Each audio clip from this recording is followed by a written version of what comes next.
she immediately stopped babbling.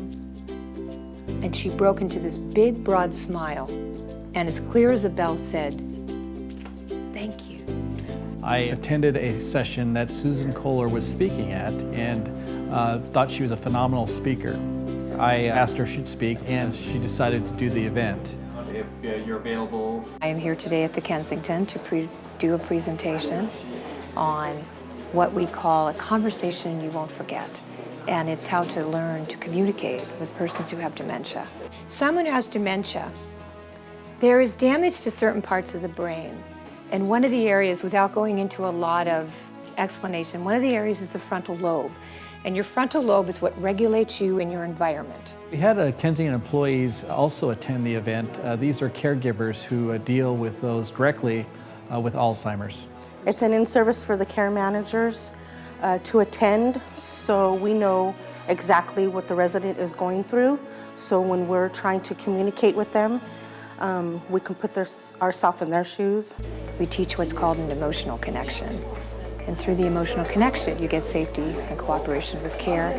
She knows everything that we're going through, but it's also giving me a few more pointers on how to also better myself as a CNA. We can reach out no matter how impaired someone's communication may be, no matter how impaired their thought process may be, we can reach out and make connections. And I want to teach you how to do that. It's making me a little more knowledgeable to know what I can say to my residents.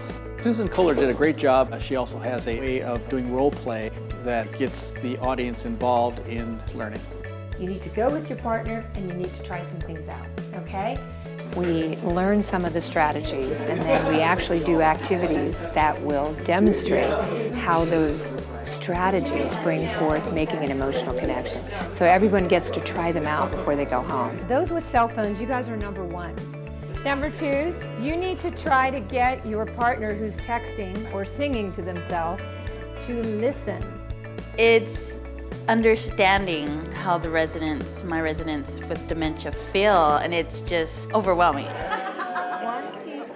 Not only am I learning, it's like touching up on what I've actually been doing on a day-to-day basis, because I actually work in the memory care department. If someone has dementia and their communication and thought process is declining or it's impaired and it's not functioning as it does in our society where we can so readily be available for one another, we need to learn strategies that will bring forward the connection of the human spirit. They can now take these skills of what they're learning right now and utilize them on a day-to-day basis, even with talking to people on the street.